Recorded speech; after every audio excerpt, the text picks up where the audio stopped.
There is a moment somewhere near the dawn of the human story when staying alive stopped being enough.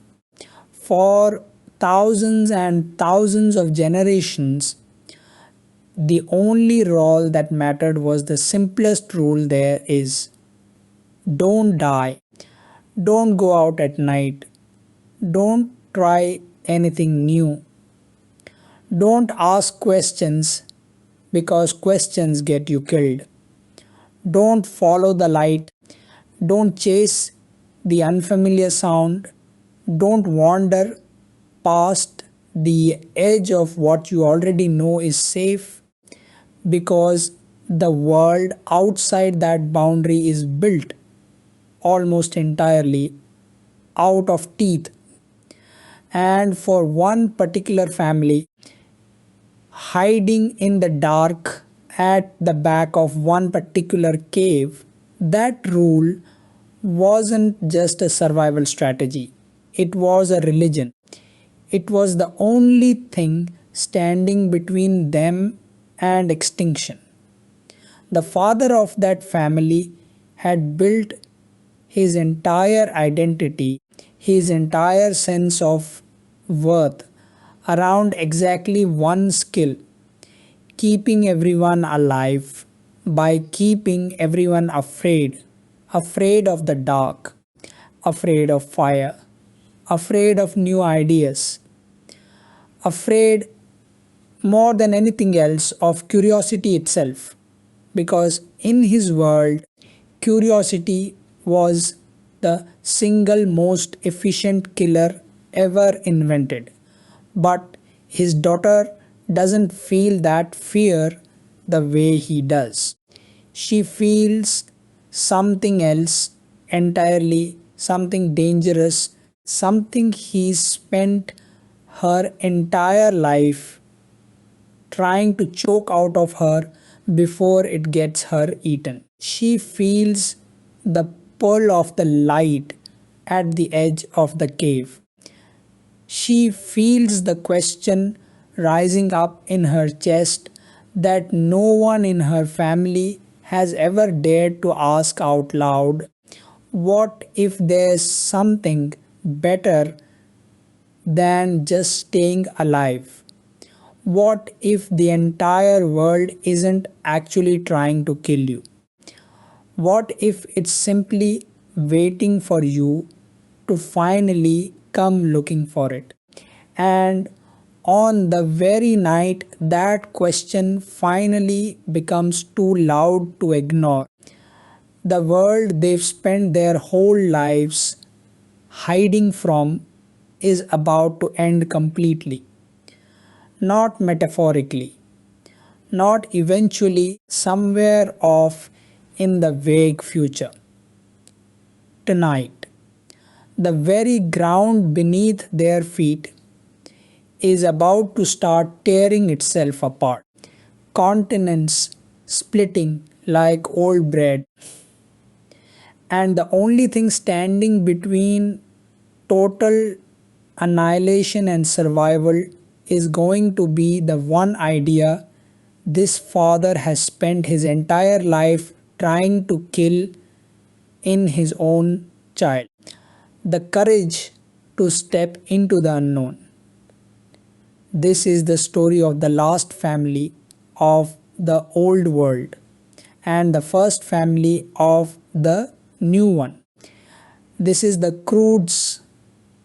Let's set the table here for a second, because this is a movie that arrived in 2013 with relatively modest expectations and ended up quietly becoming one of the more successful, more emotionally substantial entries in DreamWorks Animation's entire catalog, even if it rarely gets mentioned in the same breath as the studio's flagship franchises.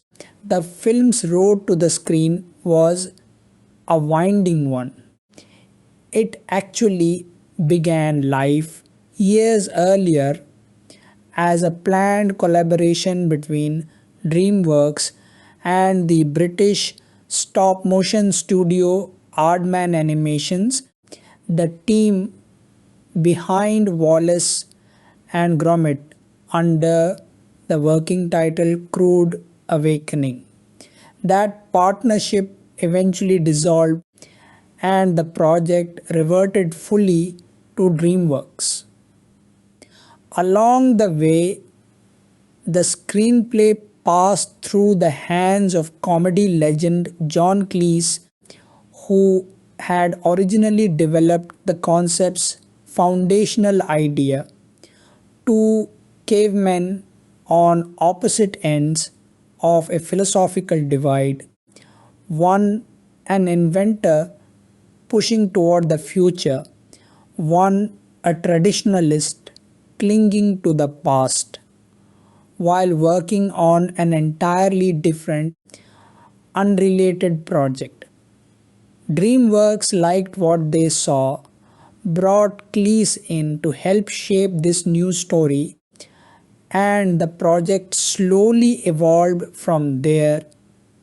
Direct eventually landed with Chris Sanders, the filmmaker behind Disney's Lilo and Stitch, and a co-director on Mulan, working alongside Kirk Demico. Sanders briefly stepped away from the project to helm How to Train Your Dragon, delaying the Croods for years before finally returning to bring it across the finish line. That detour, as frustrating as it might have been at the time, arguably gave the film something valuable. A director who just spent years thinking deeply about emotional storytelling wrapped inside spectacle, about fathers and the things they fear, about the tension between caution and flight, and who brought all of that sensibility back with him into a story about a different kind of father entirely, one who couldn't fly, who could barely even imagine flying, who had built an entire worldview around staying exactly where his feet already were. The voice cast assembled around this story carried real star power. Nicolas Cage took on the lead role of Grug, the family's stubborn, overprotective patriarch. Emma Stone voiced Eep, his restless teenage daughter, the emotional engine of the entire film. Ryan Reynolds played Guy, a more evolved, inventive young wanderer who crashes into the Croods' lives and upends everything they thought they understood about survival. Catherine Keener voiced Uga, Grug's wife, and Cloris Leachman brought sharp, scene-stealing energy to Gran. Uga's elderly, endlessly irritable mother, Clark Duke, rounded out the family as Tunk, the easily distracted, none too bright younger son. Released in March of 2013, the Croods opened strong and held remarkably well over its theatrical run, eventually grossing more than $587 million worldwide against a production budget reported in the range of $135 to $175 million. It became, at the time, the second highest grossing original film in DreamWorks Animation's history behind Kung Fu Panda, a genuinely impressive feat for a film with no pre-existing brand recognition behind it, no built-in audience from a beloved book or classic property, just an original premise about cavemen pitched into theaters during a spring season that's historically been a graveyard for original animated films.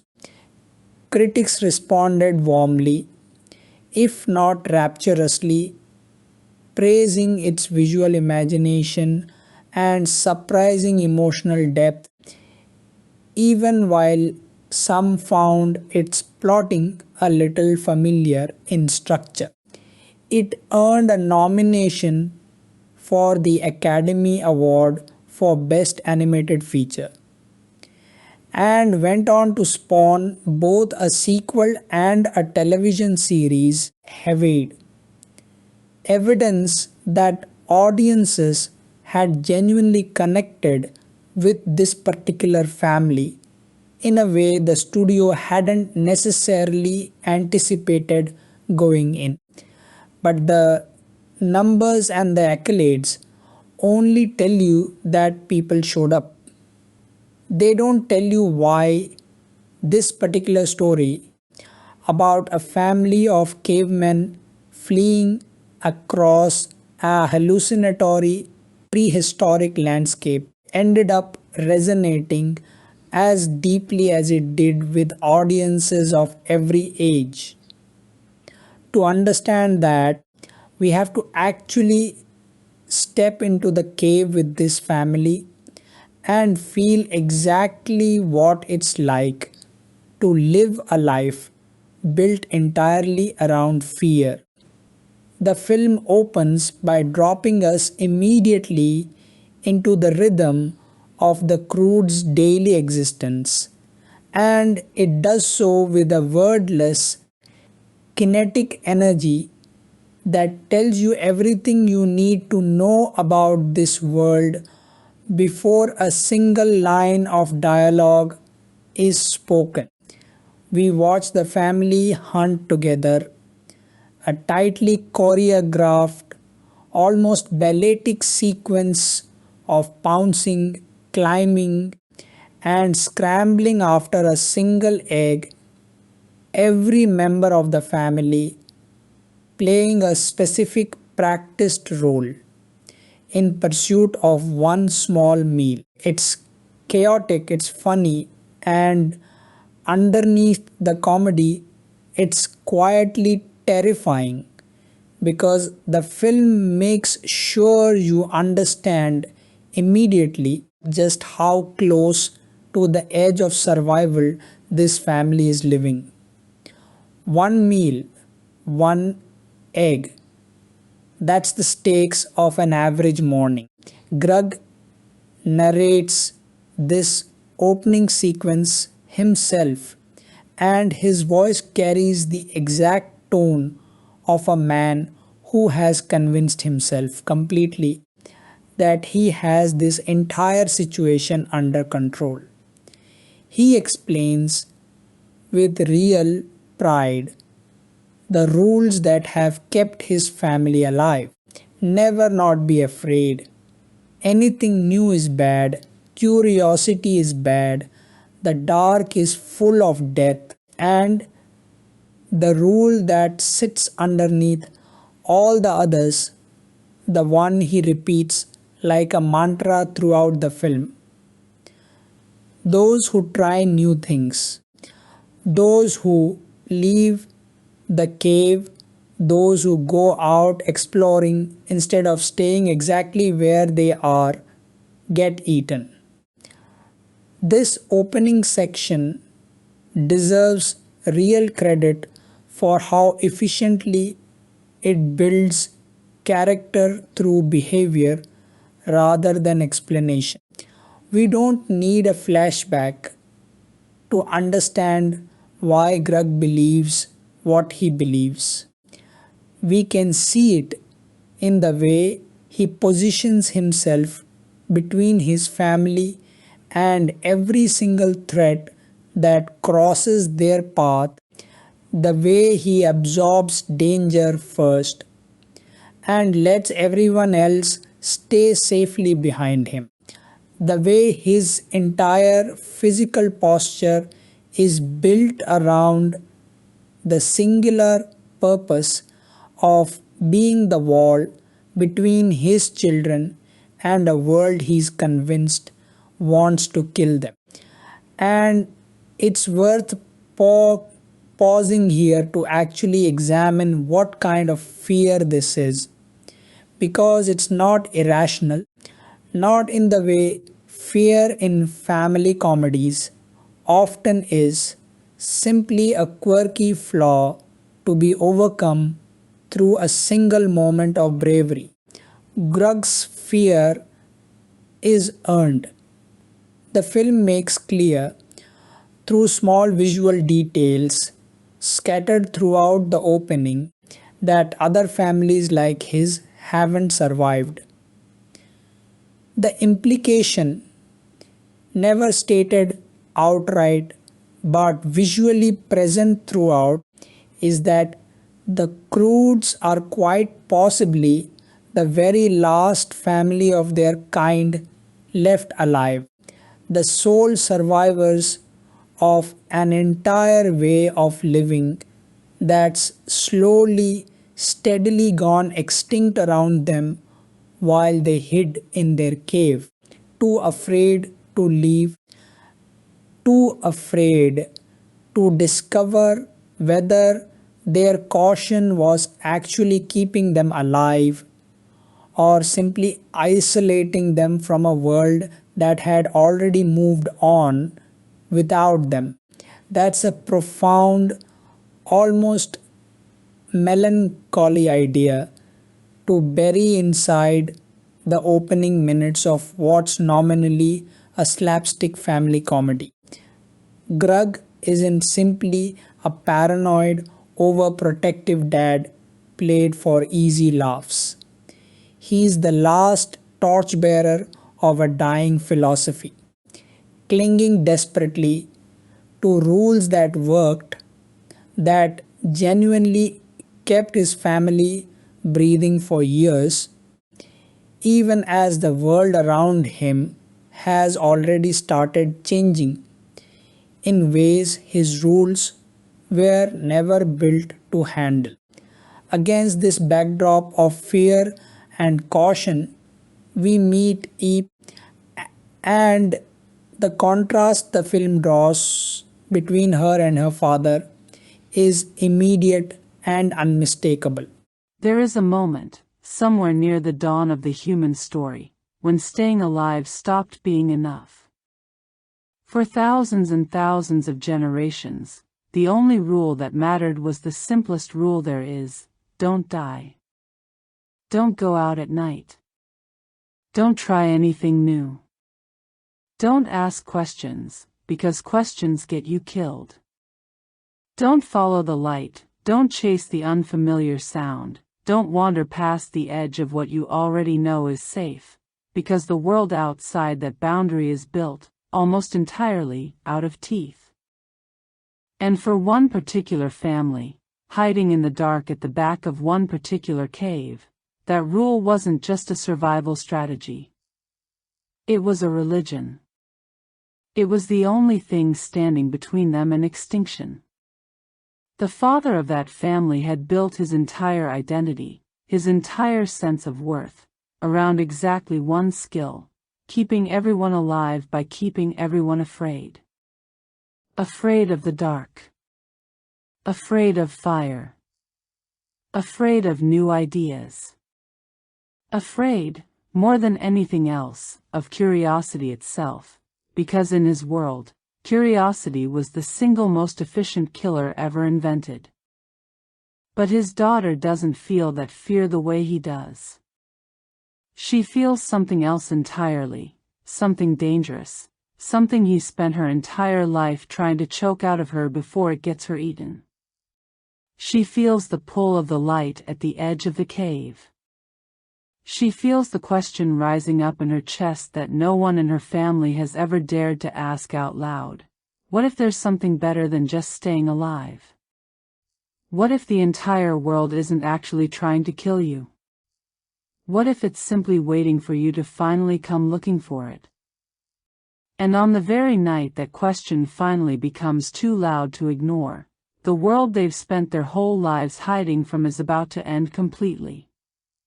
Not metaphorically. Not eventually, somewhere off in the vague future. Tonight. The very ground beneath their feet is about to start tearing itself apart, continents splitting like old bread, and the only thing standing between total annihilation and survival is going to be the one idea this father has spent his entire life trying to kill in his own child: the courage to step into the unknown. This is the story of the last family of the old world, and the first family of the new one. This is the Croods. Let's set the table here for a second, because this is a movie that arrived in 2013 with relatively modest expectations and ended up quietly becoming one of the more successful, more emotionally substantial entries in DreamWorks Animation's entire catalog, even if it rarely gets mentioned in the same breath as the studio's flagship franchises. The film's road to the screen was a winding one. It actually began life years earlier as a planned collaboration between DreamWorks and the British stop-motion studio Aardman Animations, the team behind Wallace and Gromit, under the working title Croods Awakening. That partnership eventually dissolved, and the project reverted fully to DreamWorks. Along the way, the screenplay passed through the hands of comedy legend John Cleese, who had originally developed the concept's foundational idea: two cavemen on opposite ends of a philosophical divide, one an inventor pushing toward the future, one a traditionalist clinging to the past, while working on an entirely different, unrelated project. DreamWorks liked what they saw, brought Cleese in to help shape this new story, and the project slowly evolved from there.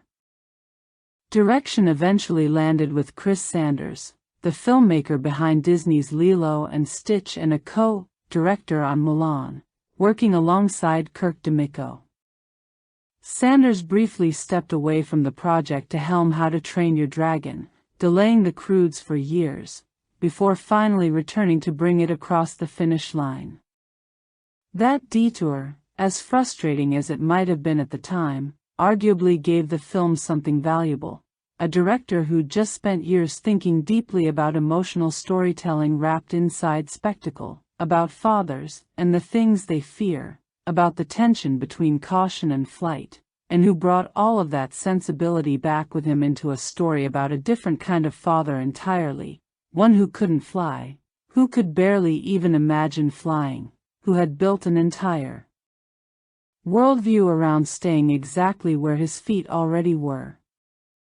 The voice cast assembled around this story carried real star power. Nicolas Cage took on the lead role of Grug, the family's stubborn, overprotective patriarch. Emma Stone voiced Eep, his restless teenage daughter, the emotional engine of the entire film. Ryan Reynolds played Guy, a more evolved, inventive young wanderer who crashes into the Croods' lives and upends everything they thought they understood about survival. Catherine Keener voiced Ugga, Grug's wife, and Cloris Leachman brought sharp, scene-stealing energy to Gran, Ugga's elderly, endlessly irritable mother. Clark Duke rounded out the family as Thunk, the easily distracted, none too bright younger son. Released in March of 2013, The Croods opened strong and held remarkably well over its theatrical run, eventually grossing more than $587 million worldwide against a production budget reported in the range of $135 to $175 million. It became, at the time, the second highest grossing original film in DreamWorks Animation's history behind Kung Fu Panda, a genuinely impressive feat for a film with no pre-existing brand recognition behind it, no built-in audience from a beloved book or classic property, just an original premise about cavemen, pitched into theaters during a spring season that's historically been a graveyard for original animated films. Critics responded warmly, if not rapturously, praising its visual imagination and surprising emotional depth, even while some found its plotting a little familiar in structure. It earned a nomination for the Academy Award for Best Animated Feature, and went on to spawn both a sequel and a television series, evidence that audiences had genuinely connected with this particular family in a way the studio hadn't necessarily anticipated going in. But the numbers and the accolades only tell you that people showed up. They don't tell you why this particular story, about a family of cavemen fleeing across a hallucinatory prehistoric landscape, ended up resonating as deeply as it did with audiences of every age. To understand that, we have to actually step into the cave with this family, and feel exactly what it's like to live a life built entirely around fear. The film opens by dropping us immediately into the rhythm of the Croods' daily existence, and it does so with a wordless, kinetic energy that tells you everything you need to know about this world before a single line of dialogue is spoken. We watch the family hunt together, a tightly choreographed, almost balletic sequence of pouncing, climbing, and scrambling after a single egg, every member of the family playing a specific, practiced role in pursuit of one small meal. It's chaotic, it's funny, and underneath the comedy, it's quietly terrifying, because the film makes sure you understand, immediately, just how close to the edge of survival this family is living. One meal. One egg. That's the stakes of an average morning.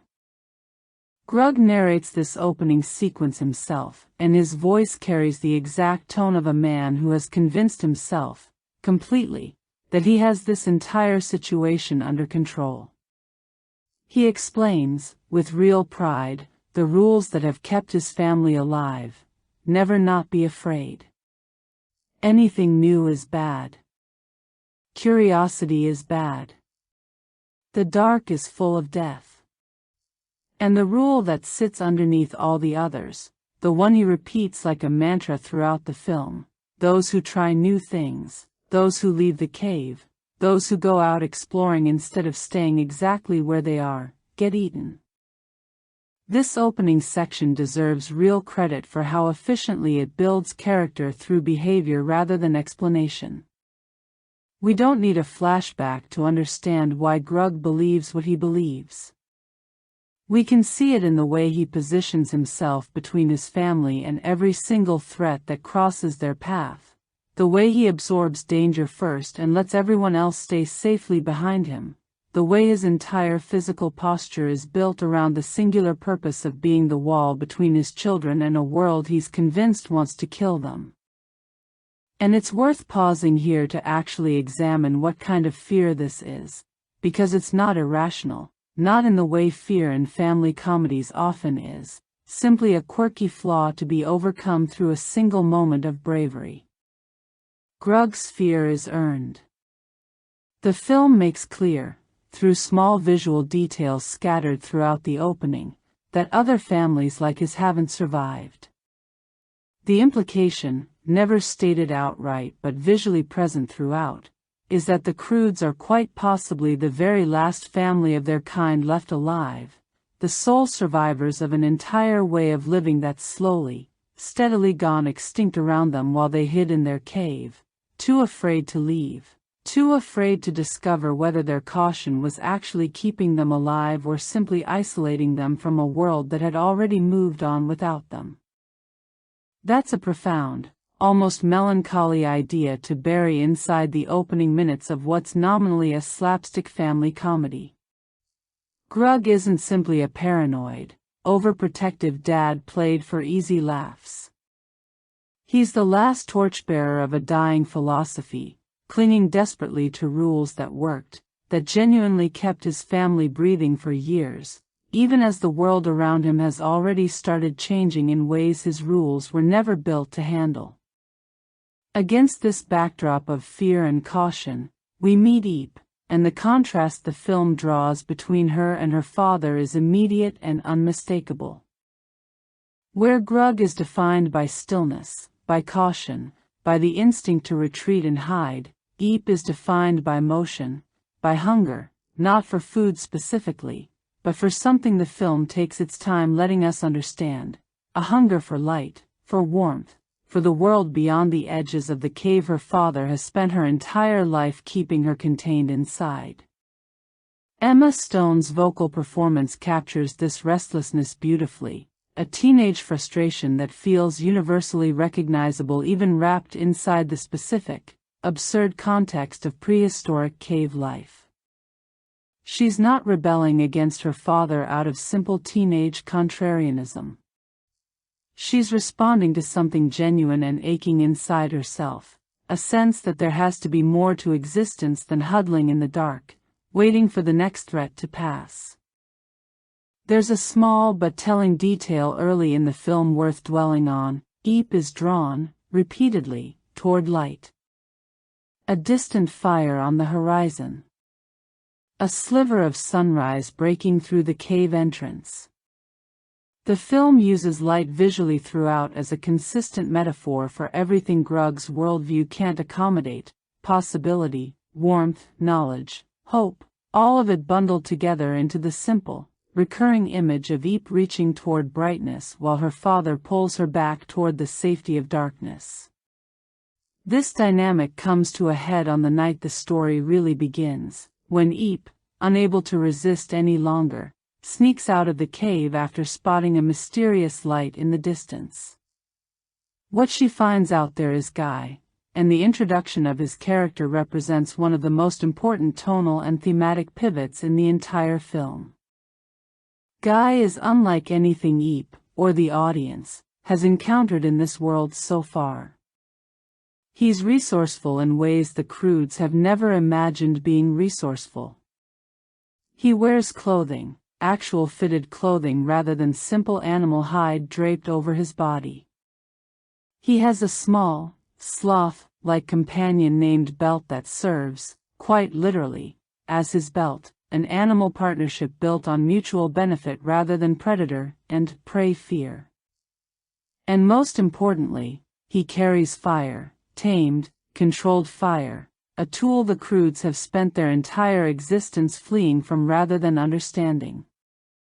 The contrast Guy represents isn't simply about being smarter or more advanced in some abstract sense. It's about a fundamentally different relationship with fear itself.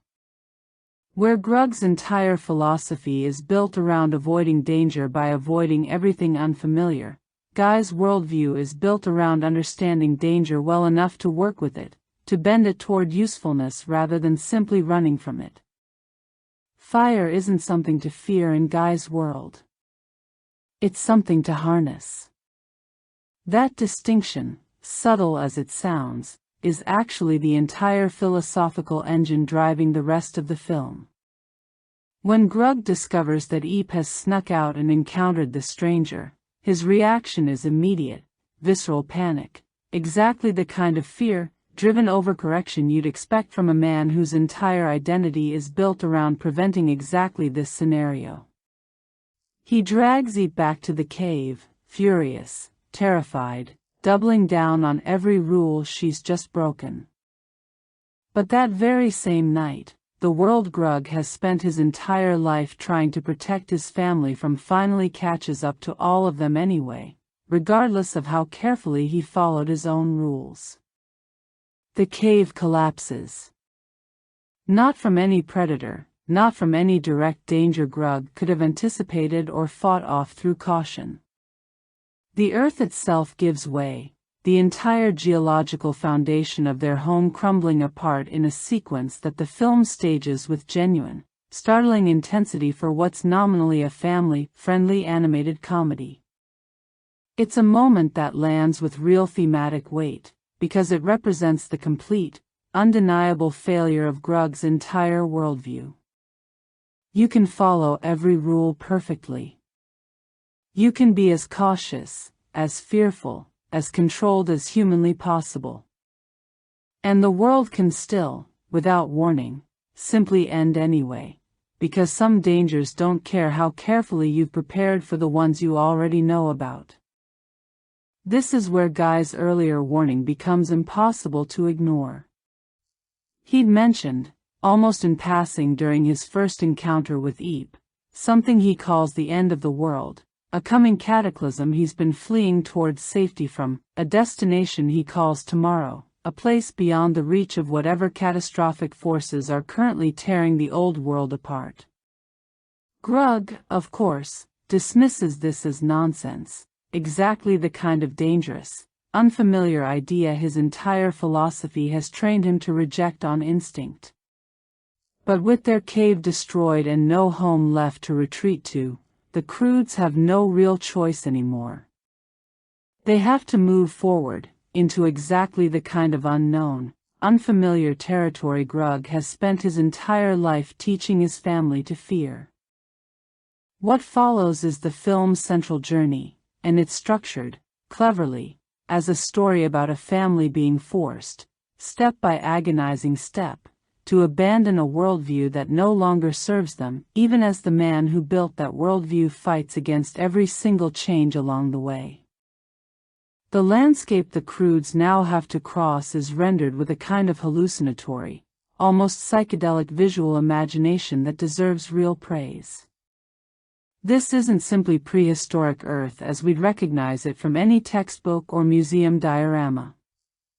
It's a heightened, fantastical version of deep time, populated by creatures that blend together animals we'd recognize with wildly imaginative evolutionary detours, piranha-like birds, towering saber-toothed cats with markings unlike anything in the actual fossil record, entire ecosystems built from pure, unrestrained creative invention rather than scientific accuracy. That choice matters more than it might initially seem to.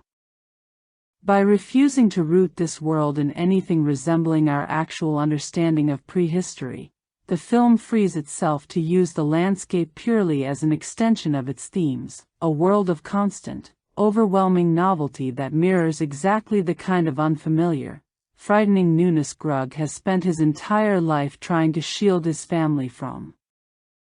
Guy ends up reluctantly guiding the family across this landscape, initially as something close to a hostage, restrained and distrusted by Grug, who views him with exactly the suspicion you'd expect from a man whose entire philosophy is built around distrusting anything unfamiliar. But gradually, almost despite himself, Guy's presence starts shifting the family's understanding of what's actually possible.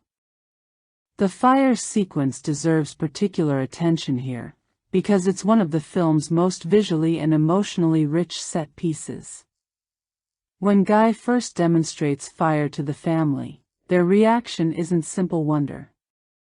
It's a mixture of fear, confusion, and a kind of dawning, uncomfortable recognition that there are entire categories of usefulness in the world they've never even considered, because their father's rules never allowed room for the kind of curious experimentation that might have led them there on their own. Thunk, in particular, gets some lovely small moments throughout this stretch of the film, his easily distracted, eager to please nature making him the family member most immediately receptive to Guy's new ideas, not because he's especially insightful, but because he's simply never developed the same rigid defensiveness that Grug has spent decades building. There's something quietly important in that detail. Openness to new ideas, the film seems to suggest, isn't necessarily about intelligence. It's about willingness, about not having so much emotional investment in the old way of doing things that you can't even consider an alternative. Gran, meanwhile, provides a different kind of contrast entirely, an elderly woman who has survived for an enormous span of time through sheer, scrappy resilience and a complete lack of sentimentality about anything, including her own potential death. Cloris Leachman's performance brings real comedic energy to these scenes, but there's also something thematically useful buried in Gran's character. She represents survival without fear as the primary organizing principle, someone who's made it this far not by avoiding danger entirely, but by being tough enough, adaptable enough, to handle whatever comes, which positions her, interestingly, as someone whose instincts are sometimes more aligned with Guy's adaptability than with her son-in-law's rigid caution. The relationship between Eep and Guy develops gradually across this journey, and the film handles it with more restraint and nuance than you might initially expect from this kind of premise. It's not simply a romantic subplot bolted onto the survival narrative. It's framed, consistently, as an intellectual and emotional awakening, Eep discovering, through Guy, an entirely new way of relating to the world, one built on curiosity and invention rather than fear and avoidance. Guy doesn't simply represent romantic interest. He represents the entire philosophical alternative to everything Grug has built his family's existence around, and Eep's growing attachment to him is inseparable from her growing attachment to that alternative worldview itself. This is, structurally, where the film's central conflict really sharpens into focus. Grug isn't simply worried about losing his daughter to a romantic rival. He's watching, in real time, his entire framework for keeping his family safe get systematically dismantled and replaced by ideas he doesn't understand and instinctively distrusts. Every new thing Guy introduces, fire, shoes, the simple, radical idea that you don't have to be controlled entirely by fear to survive, chips away further at the foundation Grug has spent his entire adult life building and defending. There's a particularly important sequence involving storytelling that deserves real attention, because it crystallizes the philosophical divide between Grug and Guy more clearly than almost any other scene in the film. Grug tells stories to his family, as he apparently has for years, but his stories are uniformly, deliberately terrifying, cautionary tales designed to reinforce fear and obedience, always ending the same way, with someone who tried something new getting violently killed for their curiosity. It's storytelling as a tool of control, narrative weaponized in service of keeping everyone exactly where they already are. Guy's storytelling, by contrast, when he eventually gets a chance to share his own tale with the family, offers something the Croods have apparently never experienced before, a story about possibility rather than punishment.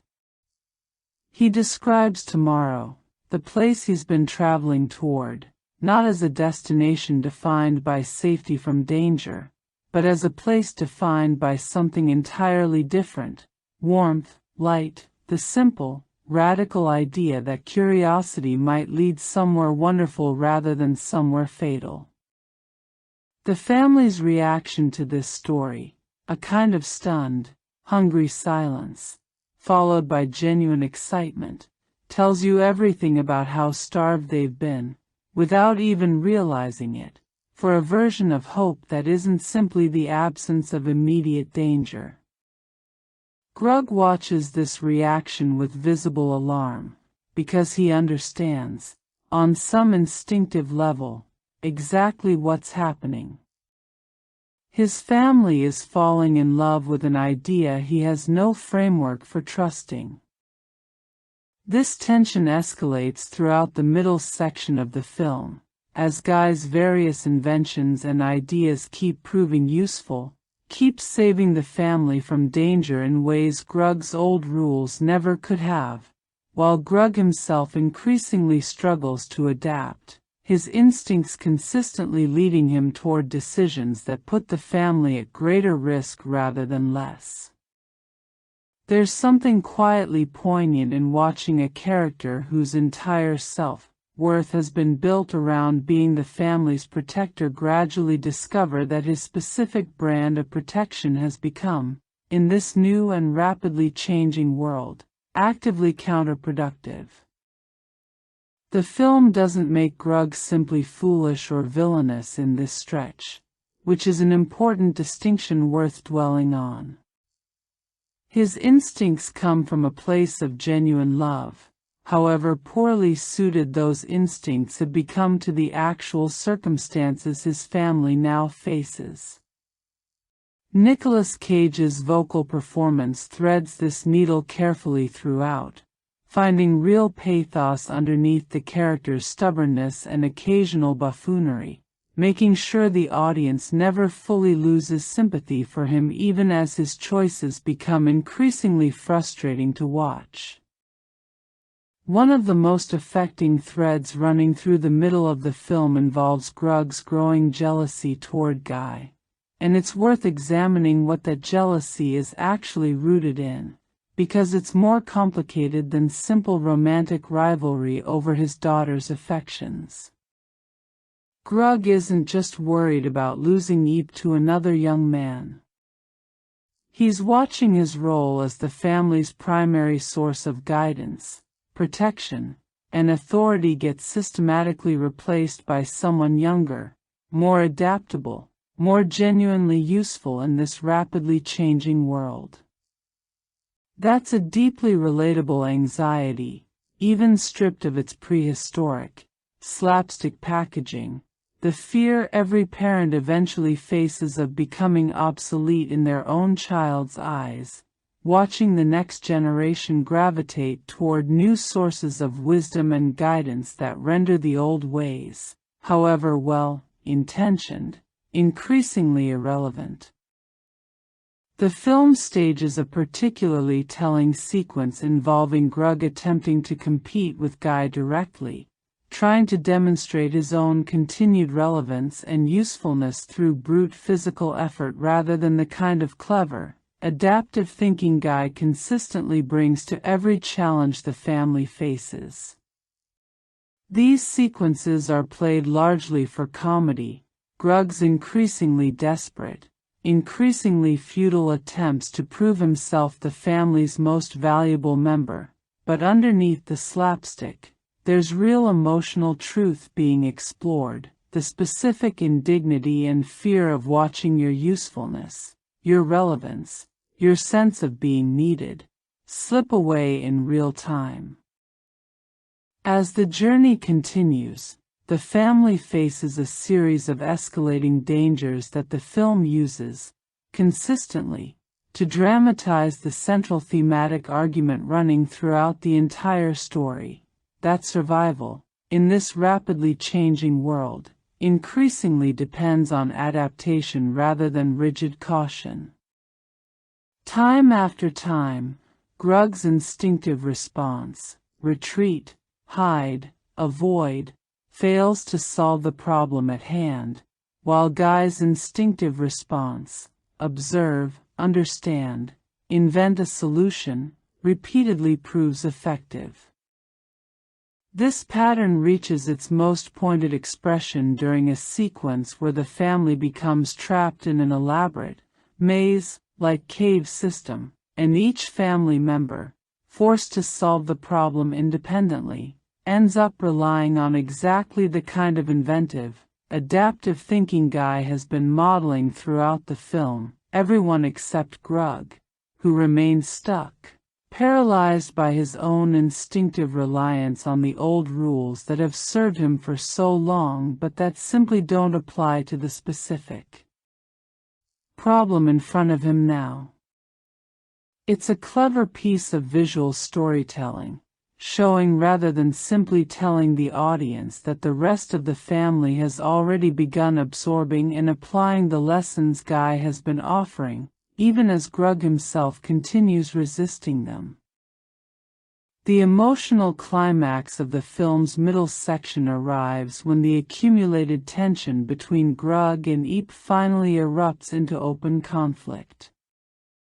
Eep, increasingly frustrated by her father's refusal to acknowledge that his old rules no longer serve them, confronts him directly, articulating, with real clarity and real hurt, exactly what's been building throughout the entire film, that his fear, however well intentioned, has functioned less like protection and more like a cage, that keeping her safe and keeping her small have somehow become the same thing in his mind, indistinguishable from each other, and that she's no longer willing to accept that equivalence. This confrontation lands with real emotional weight, because the film has spent its entire runtime carefully building toward exactly this moment, showing us, scene after scene, the specific cost of Grug's fear-based parenting, not malicious, not even particularly unreasonable given everything he's lived through, but ultimately limiting in ways that have genuinely stunted his daughter's ability to grow into the person she's clearly capable of becoming. Grug's response to this confrontation is where the film's character work really distinguishes itself from simpler, more straightforward family comedy fare. He doesn't simply capitulate immediately, suddenly transformed into an enlightened, fear-free father through a single conversation. He remains defensive, hurt, unable to fully process what his daughter is telling him, because the worldview being challenged isn't simply a parenting strategy he's chosen. It's the entire foundation of how he's understood himself and his purpose for his entire adult life. Watching that foundation get questioned, even gently, even lovingly, registers to him as something close to an existential threat. This is where the film's central crisis finally arrives, the literal, geological catastrophe Guy has been warning about throughout the entire story, the actual end of the world the Croods have been racing to outrun. The Earth itself begins splitting apart, continents quite literally tearing away from each other in a sequence rendered with genuine visual spectacle and real, sustained tension. This isn't simply a metaphorical crisis anymore. It's a literal one, and it demands, immediately, exactly the kind of adaptive, inventive thinking that Grug has spent the entire film struggling to embrace. The sequence that follows, the family scrambling across collapsing, shifting terrain, trying desperately to reach safety before the ground beneath them disappears entirely, gives the film its most purely thrilling stretch of action, but it also gives Grug his actual turning point, the moment where his arc finally, believably resolves. Separated from the rest of his family by the widening chasm tearing the world apart, faced with the genuine possibility of permanent separation from everyone he loves, Grug is forced into a position where his old instincts simply cannot solve the problem in front of him. Brute strength, caution, retreat, none of it works here. What finally saves him, and through him, the rest of his family, is exactly the kind of inventive, adaptive thinking he's spent the entire film resisting, repurposing the resources around him, including, in a touch of real narrative elegance, some of the very creatures and tools the family encountered earlier in their journey, into a makeshift solution that gets everyone across the widening gap to safety. This resolution matters enormously, because the film is careful to make Grug's growth feel earned through action rather than simply declared through dialogue. He doesn't give a speech about having learned to embrace change. He demonstrates that growth, under genuine pressure, by actually doing the thing he spent the entire film unable to do, thinking his way through an unfamiliar problem rather than simply retreating from it. And crucially, the film gives Grug a genuinely moving moment of sacrifice before this resolution, a beat where, faced with the possibility that he might not make it across himself, he prioritizes getting his daughter to safety above his own survival, articulating, in a small, simple gesture rather than an elaborate speech, exactly the kind of unconditional love that's been underneath his overprotective behavior throughout the entire film, even when that love manifested in ways that ultimately limited rather than nurtured the people he was trying to protect. When the family is finally reunited on the other side of the chasm, having survived the literal end of their old world, Grug's transformation feels complete, not because he's become a different person entirely, but because he's finally integrated the lesson the entire film has been building toward, that protecting the people you love sometimes means embracing uncertainty alongside them, rather than trying to shield them from it entirely. He apologizes to his family, genuinely, for his earlier rigidity, and more importantly, he demonstrates that apology through subsequent action, supporting Eep's relationship with Guy, embracing the family's continued movement toward tomorrow rather than continuing to resist it. The film's final stretch settles the family into a new home, a vibrant, sunlit beach that represents everything the dark, fearful cave at the start of the story wasn't: openness, light, possibility, the literal and metaphorical tomorrow that Guy had been describing throughout the entire journey. And in a lovely final visual touch, the film shows us Grug, of all people, finally embracing the kind of curiosity and invention he spent the entire story resisting, taking obvious joy in trying new things alongside his family rather than simply tolerating change as something forced upon him. Let's step back now and really dig into what's actually happening underneath all of this prehistoric slapstick, because there's a surprising amount of thematic substance built into this story, substance that elevates it well beyond what its marketing as a broad family comedy might initially suggest. At its absolute core, this is a story about the tension between two competing survival strategies, and crucially, the film refuses to fully villainize either one. Grug's caution isn't framed as simply foolish or backward. It's framed as a strategy that worked, that genuinely kept his family alive for years, in a world that, for a long time, actually did punish curiosity and reward caution. The tragedy of his character isn't that he was ever wrong to be afraid. It's that the world changed faster than his strategy could adapt, and his inability to recognize that shift in time very nearly cost him everything he was trying to protect.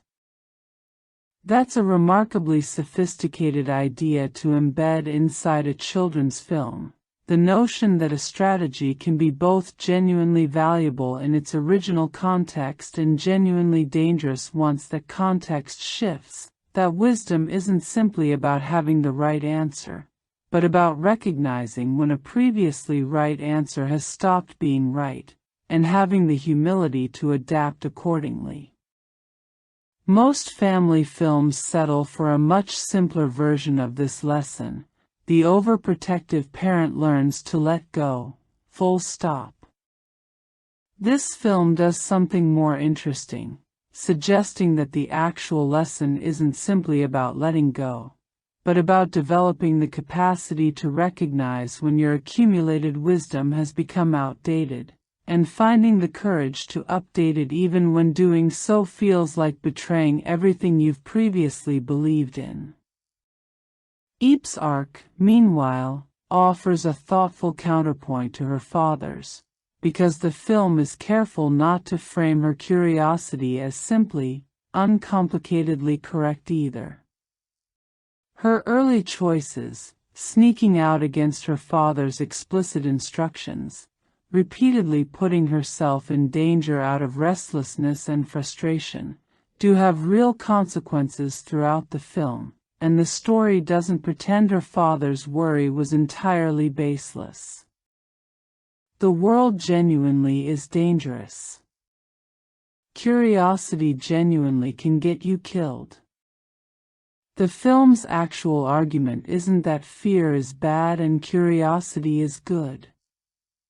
It's that an exclusive commitment to either one, without any capacity for the other, leaves you fundamentally unequipped to handle a world that demands both caution and adaptability in equal measure.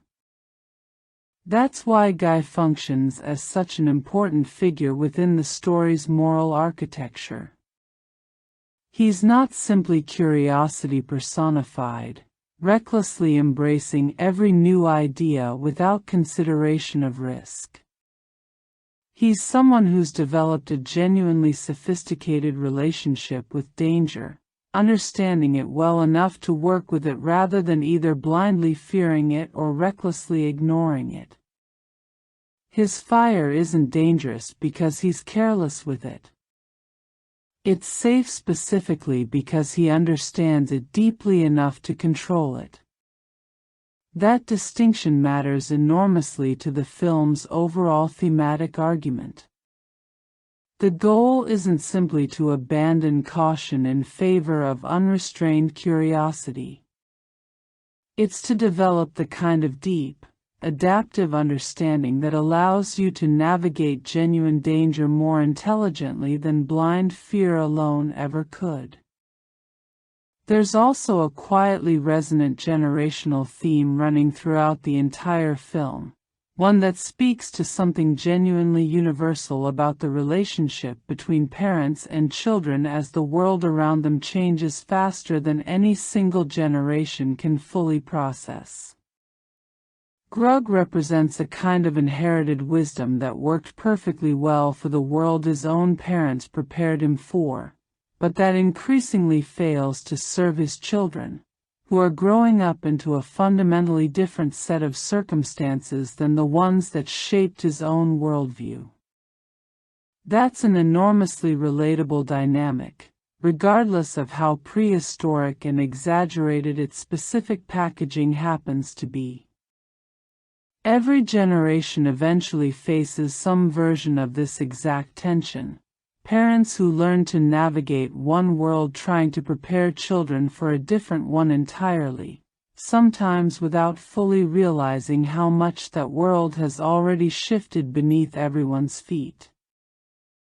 The film's handling of fear itself deserves particular praise, because it resists the temptation to treat fear as simply something to be overcome and discarded. Fear, throughout this story, is treated as a genuinely useful tool that's simply been miscalibrated, applied too broadly, too rigidly, in ways that prevent growth rather than enabling survival. The film's actual argument isn't that fear is the enemy. It's that fear needs to be precise, applied to actual dangers rather than blanket, applied to anything and everything unfamiliar, a distinction that has real practical wisdom buried inside its prehistoric comedic packaging. Let's talk for a moment about the technical and artistic craftsmanship on display here, because the visual ambition of this film deserves real recognition, even when measured against DreamWorks' more celebrated franchises. The character designs throughout the film make a deliberate, interesting choice to lean into exaggerated physicality rather than conventional appeal. The Croods themselves are drawn with thick, powerful builds, oversized features, a kind of deliberately unpolished, almost brutish visual aesthetic that stands in stark contrast to the sleeker, more conventionally attractive character designs typical of mainstream animated family films.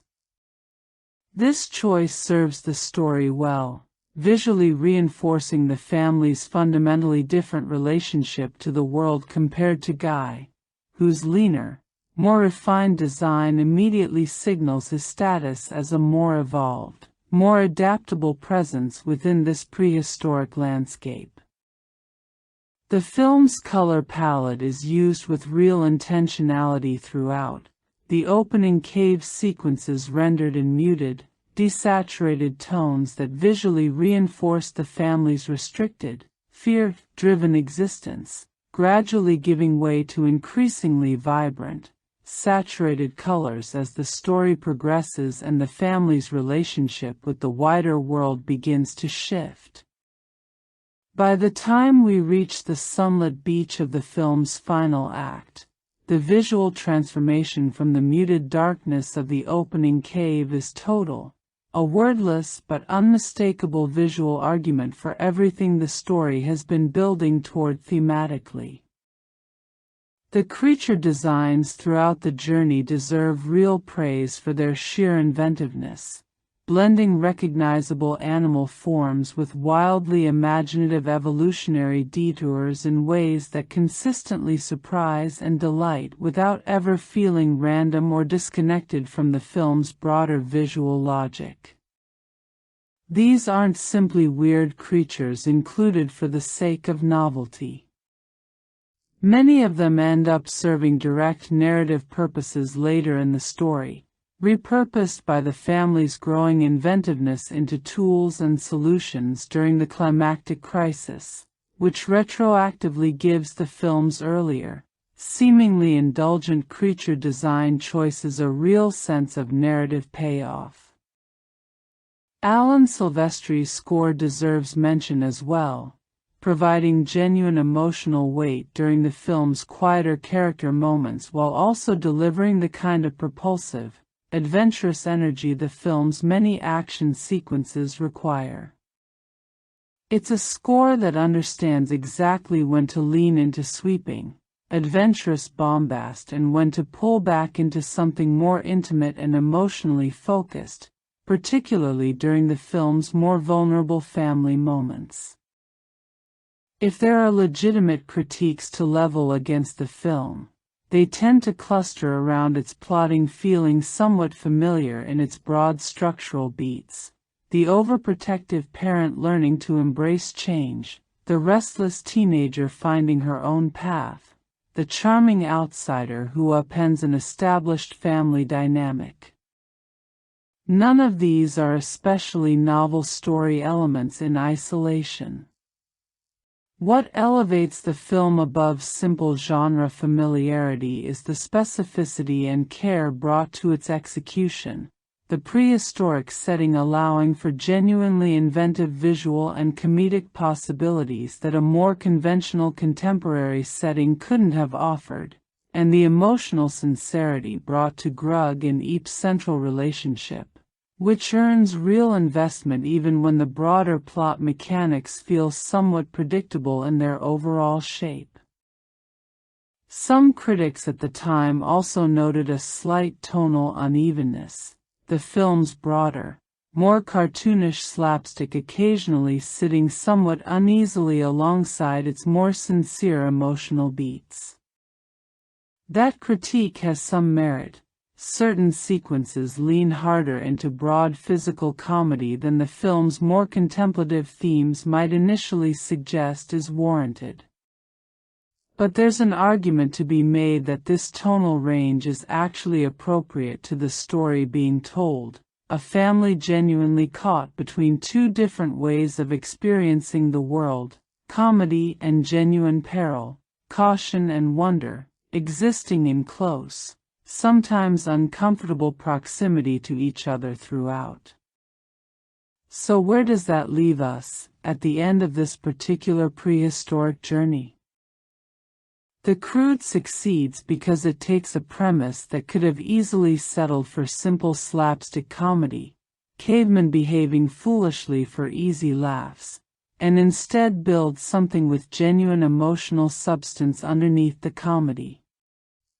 It's a story about the specific, universal tension between protecting the people you love and allowing them room to grow, about the courage required to update deeply held beliefs when the world around you has fundamentally shifted, and about the quiet, hard-won wisdom of learning that fear and curiosity aren't actually opposites, but tools that, used together with real care and attention, give you the best possible chance of not just surviving the unknown, but genuinely thriving inside it.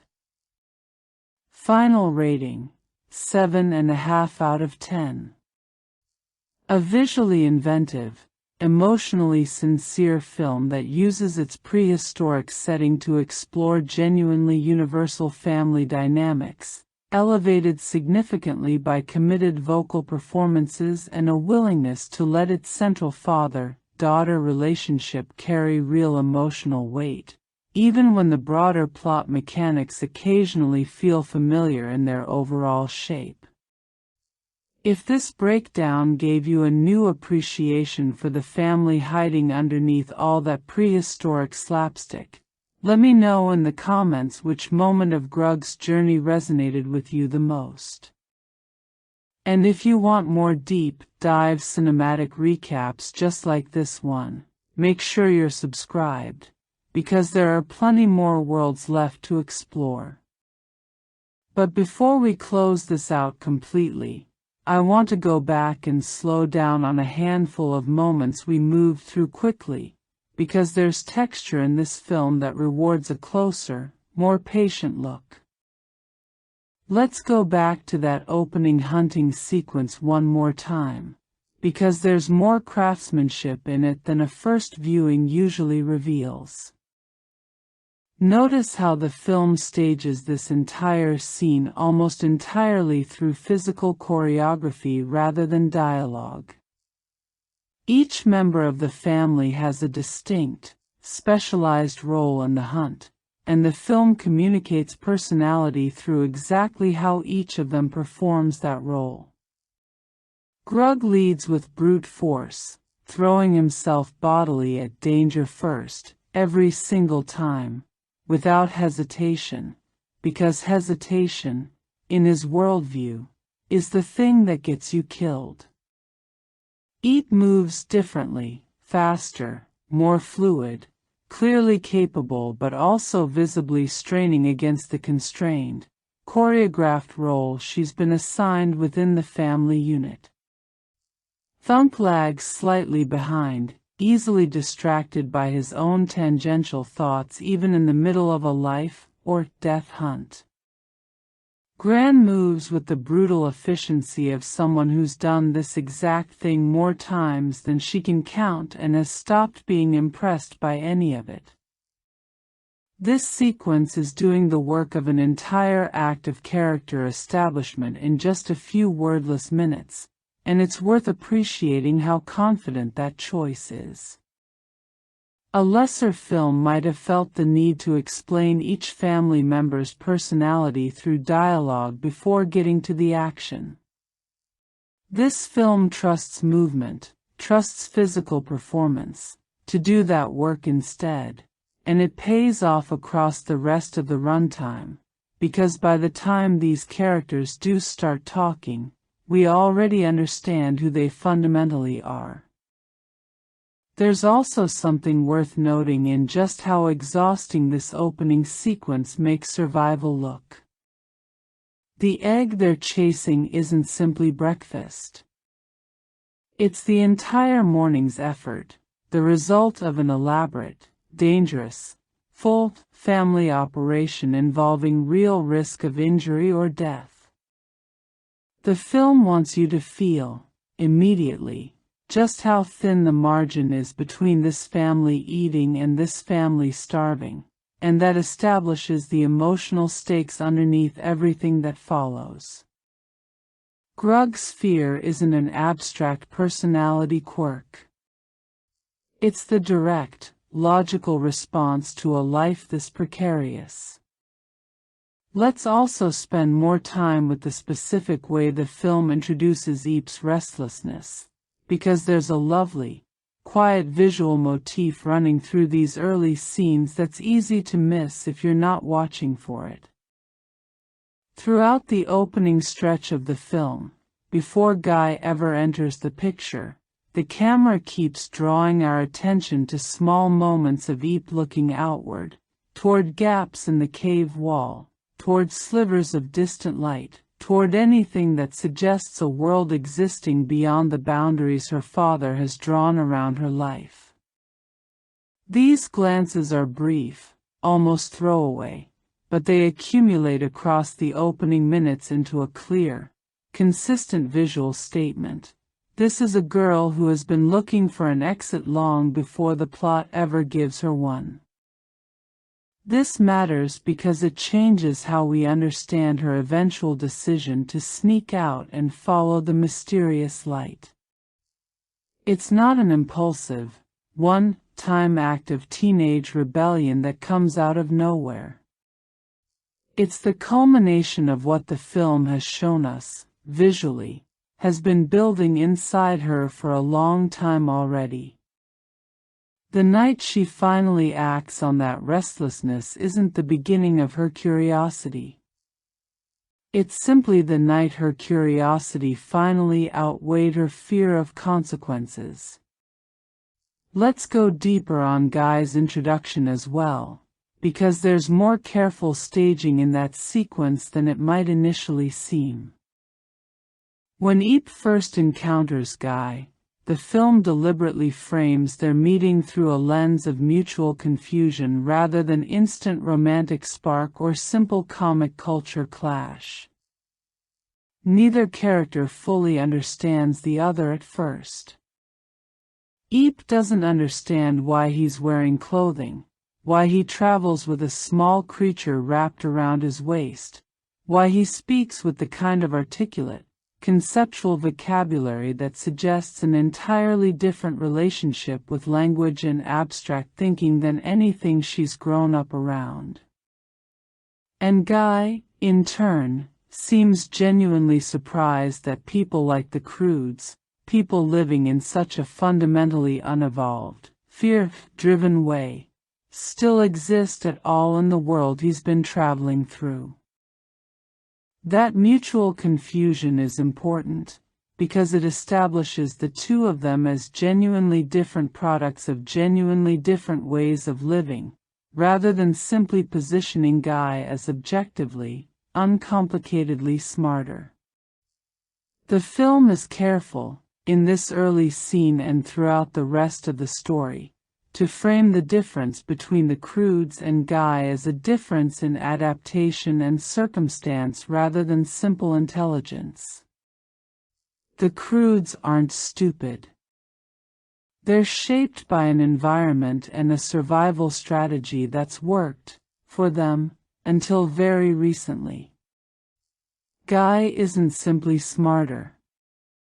He's been shaped by different pressures, different losses, a different relationship with the unknown that's forced him to develop tools and ideas the Croods never needed to develop, until the world around all of them started to change.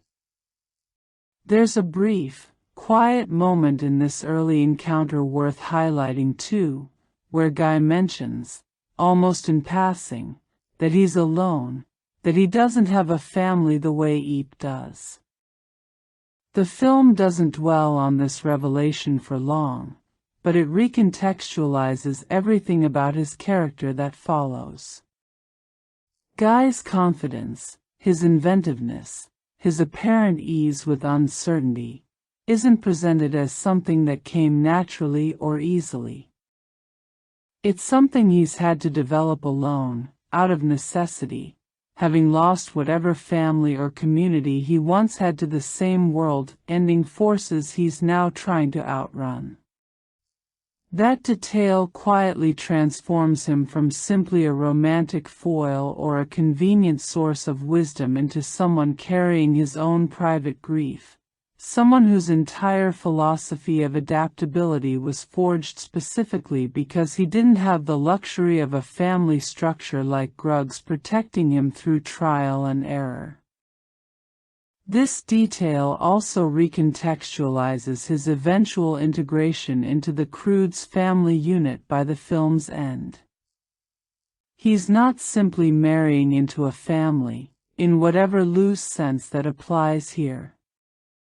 He's gaining one, for what seems to be the first time since whatever loss shaped him into who he is. That gives his arc its own quiet emotional resonance running parallel to Eep's, two characters who, for very different reasons, have been missing something essential, she missing freedom and possibility, he missing belonging and connection, and who end up, through their relationship and through the family's gradual acceptance of him, providing each other with exactly what the other was lacking. Let's revisit the cave collapse sequence too, because it deserves more careful unpacking than a quick summary usually allows. The way this sequence is staged matters enormously to its thematic impact. The film doesn't give Grug any warning signs he failed to notice, no foreshadowing he should have caught, no clue that better vigilance might have allowed him to prevent this disaster. The collapse simply happens, sudden, total, and entirely beyond the reach of any caution he could have exercised. This is a crucial choice, because it forecloses any reading of the disaster as Grug's fault for not being careful enough. The film isn't arguing that he wasn't cautious enough. It's arguing that caution itself, as a complete philosophy, has limits that no amount of additional vigilance can overcome. That's worth sitting with, because it reframes the entire emotional logic of Grug's arc going forward. He's not being punished for insufficient caution. He's discovering that an entire category of danger exists that caution simply cannot protect against, the kind of catastrophic, unpredictable change that demands an entirely different set of tools to survive. That's a more sophisticated argument than simple "the dad was too overprotective" messaging, and it's worth giving the film credit for making that distinction clearly rather than collapsing into easier, more simplistic moralizing. There's also something worth noting in how the family physically experiences this collapse together, all of them scrambling, all of them frightened, none of them having any more control over the situation than anyone else in that exact moment. For one brief, terrifying stretch of screen time, the hierarchy Grug has built his entire household around, himself as protector, everyone else as protected, simply doesn't apply. Disaster doesn't respect that hierarchy. It treats everyone exactly the same, regardless of how carefully they've followed the rules. That's a humbling, almost democratic kind of catastrophe, and it sets the stage perfectly for the journey that follows, one where survival increasingly depends on collaborative thinking rather than any single person's ability to simply absorb danger on everyone else's behalf. Let's slow down further on the fire sequence as well, because there's more happening in the family's reaction to it than simple slapstick comedy about cavemen encountering something unfamiliar. Watch the specific order in which each family member responds to seeing fire for the first time. Grug's first instinct is pure aggression, treating the fire as a threat to be physically dominated and destroyed rather than understood. That instinct is consistent with everything we already know about him, but it's worth noting that it's also, in this specific instance, genuinely the wrong response. His old framework, encounter the unfamiliar, neutralize it through force or avoidance, simply doesn't produce a good outcome here. The fire isn't something to be fought. It's something to be understood, and Grug's inability to even consider that alternative approach is the first clear, concrete demonstration of his philosophy's growing inadequacy. Thunk's reaction, by contrast, involves genuine curiosity laced with caution, poking at the fire carefully, testing its boundaries rather than either attacking it or fleeing entirely. That measured curiosity ends up being closer to the actual useful response than either his father's aggression or what might have been blind fear. It's a small moment, but it quietly establishes Thunk as someone whose instincts, while often played for comedy throughout the film, are actually better calibrated to this new, changing world than his father's are.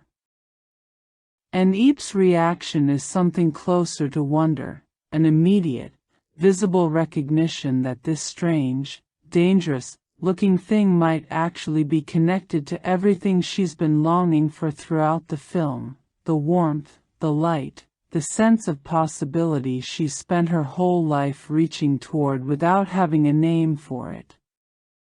Her response to fire isn't really about fire specifically.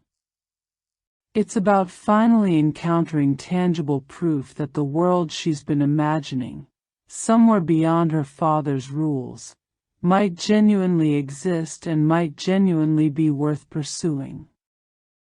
Let's also spend more time with the storytelling sequence, because I think it's one of the most thematically dense scenes in the entire film and deserves a slower, more careful walkthrough.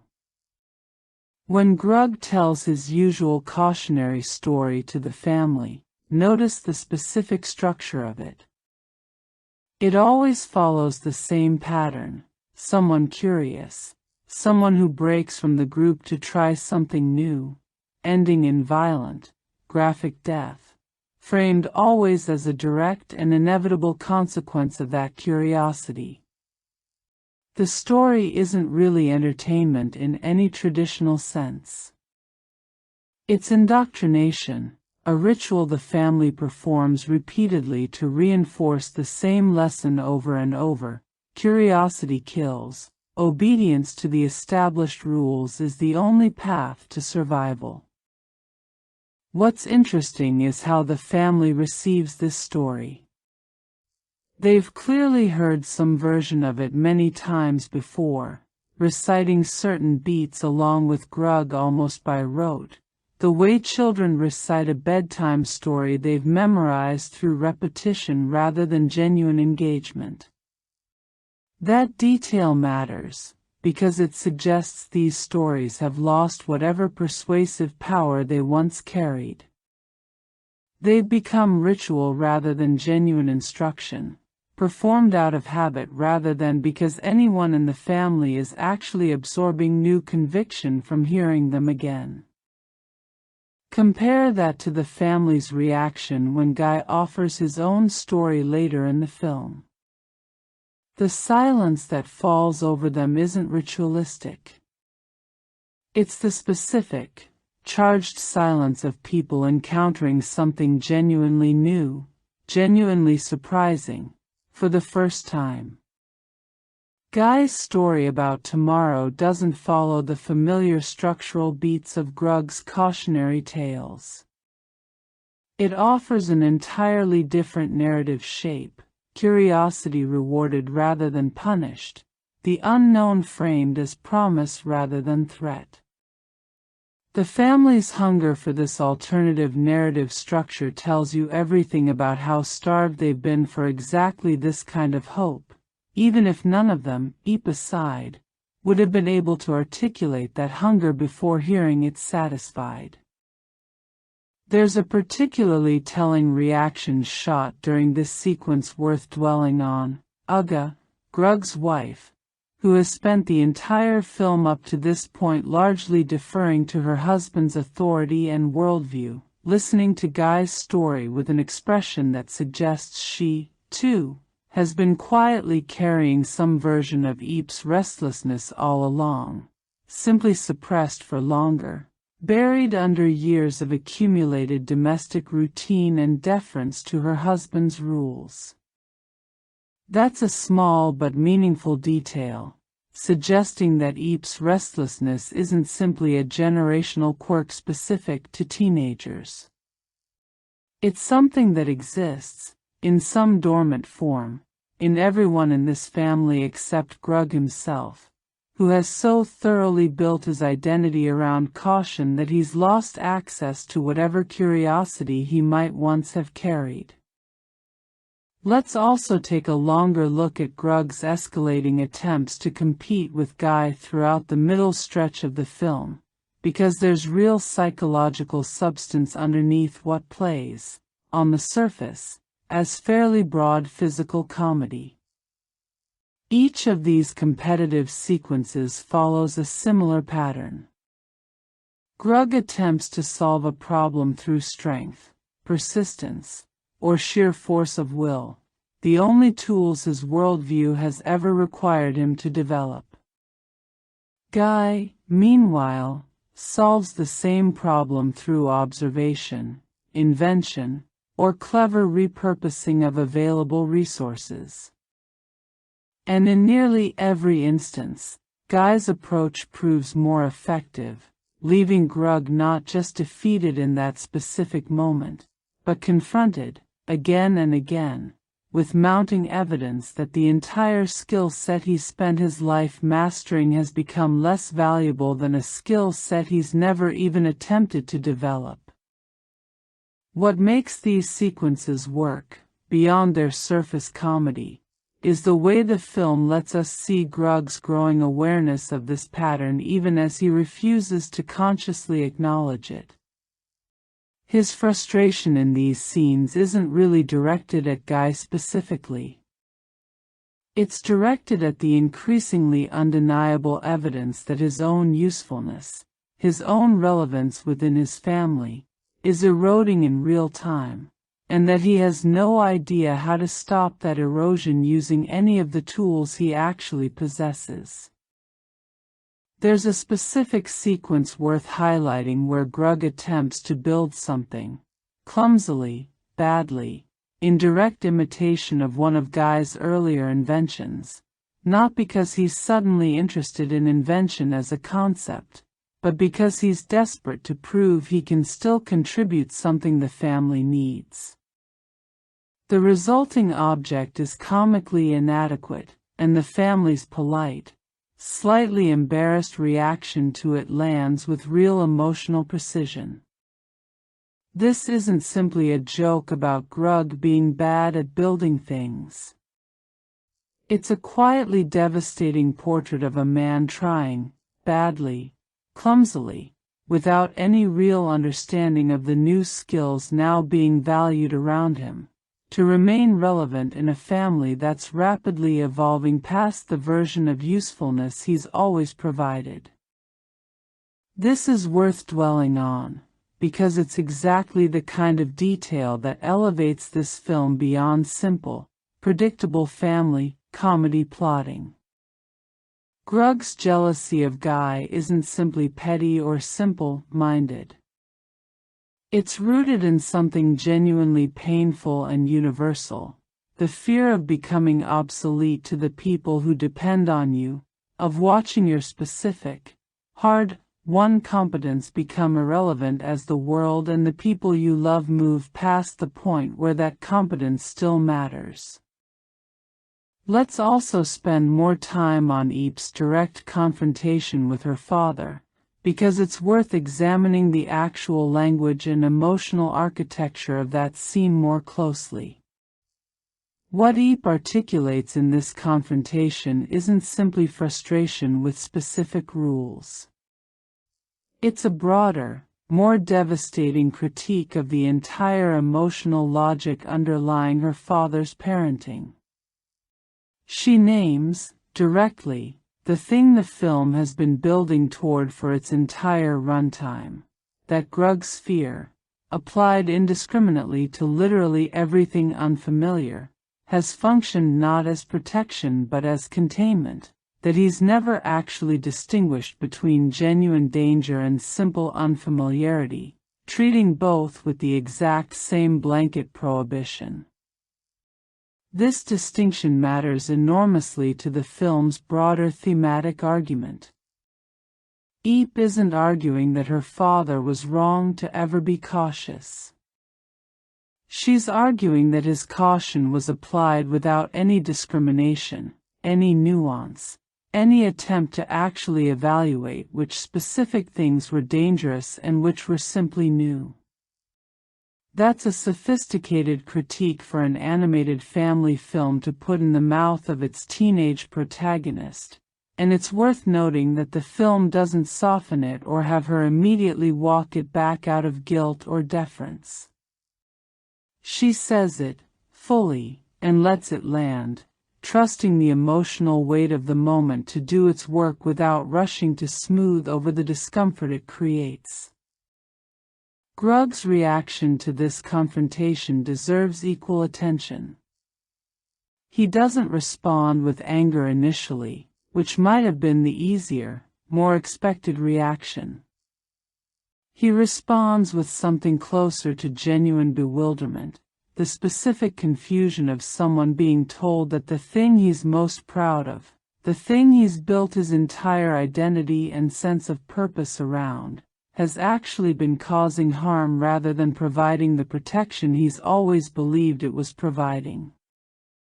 That bewilderment is more affecting than anger would have been, because it suggests a man genuinely, sincerely unable to process the gap between his intentions and his actual impact, a gap that the film has been carefully establishing throughout the entire story but that Grug himself is only now, painfully, beginning to confront. Let's go further into the climactic chasm sequence as well, because there's more careful staging in that scene than a quick action sequence summary usually captures. The specific danger in this climax isn't simply generic peril. It's separation, the literal, physical splitting apart of the family unit that Grug has spent the entire film trying, through increasingly counterproductive means, to keep intact and unchanged. The earth tearing apart beneath them isn't just a spectacular action set piece. It's the most literal possible visualization of the exact fear that's been driving Grug's behavior throughout the entire story. His family being torn away from him, scattered, lost to forces beyond his control. That's why this specific crisis, more than any other danger the family faces throughout their journey, is the one that finally breaks through Grug's resistance to change. It's not simply another dangerous situation requiring a clever solution. It's a direct, undeniable confrontation with the exact thing he's been afraid of his entire life, and the old tools, strength, aggression, retreat, simply have nothing to offer against a problem of this specific shape. The only way through it is precisely the kind of adaptive, inventive thinking he's spent the entire film resisting. There's a particular beat worth highlighting in this sequence where Grug, momentarily separated from the rest of his family across the widening gap, looks back at them with an expression the film lets linger just slightly longer than a typical action sequence might allow. It's a small grace note, but it matters, because it gives the audience a moment to actually feel the weight of what's at stake here before the sequence moves into its more frantic, mechanically focused resolution. This isn't just about solving a puzzle to escape danger. It's about a father confronting the genuine possibility of permanent separation from everyone he loves, and that emotional reality needs to be allowed to breathe before the plot moves on to actually resolving it. The specific solution Grug eventually arrives at, repurposing creatures and tools encountered earlier in the journey into something resembling a makeshift flying contraption, deserves credit for its visual inventiveness, but it's worth noting how directly it mirrors the kind of solution Guy has been modeling throughout the entire film. Grug isn't simply getting lucky here. He's finally, under maximum pressure, applying the exact kind of observational, adaptive thinking that Guy has demonstrated repeatedly, and that Grug has resisted learning from for the entire runtime up to this point. The crisis doesn't teach him a new skill out of nowhere. It finally forces him to access a way of thinking he's been surrounded by and resisting for the entire journey. Let's also revisit the moment of sacrifice within this sequence, because it deserves a slower, more careful look at exactly how it's staged. Faced with the genuine possibility that his solution might not be enough to save everyone, Grug makes the decision to prioritize his daughter's safety over his own, a choice the film communicates through a small, simple physical gesture rather than any extended dialogue. This restraint matters. A less confident film might have given this moment a lengthy emotional speech, spelling out explicitly everything Grug has learned and everything he wants his daughter to understand about his love for her. Instead, the film trusts a single, wordless action to carry that entire emotional weight, and the choice pays off precisely because it feels earned by everything that's come before it rather than explained into existence in the moment itself. There's also something worth noting in how this sacrifice specifically inverts the dynamic that's defined Grug's parenting throughout the entire film. For the whole story, his protection has taken the form of restriction, keeping Eep small, contained, limited, in the name of keeping her safe. In this final moment of genuine sacrifice, his protection finally takes the form of release, letting her go, trusting her, trusting the world she's been reaching toward throughout the entire film, rather than trying to contain her within it. That's the precise, specific shape of his growth, not simply becoming less afraid in some general sense, but transforming the actual expression of his love from containment into trust.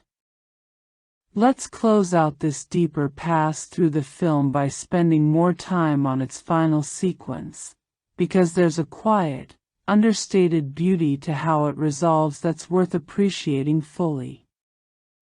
The sunlit beach the family ultimately settles on functions as far more than simply a pleasant final backdrop.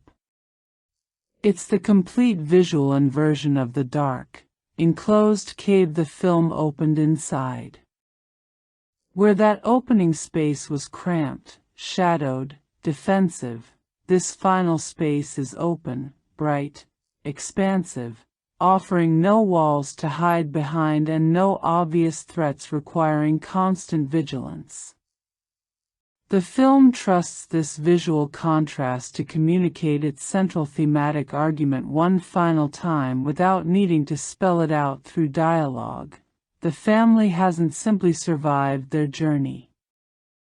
They've been transformed by it, moving from a worldview built entirely around defense and restriction into one capable of embracing openness and possibility.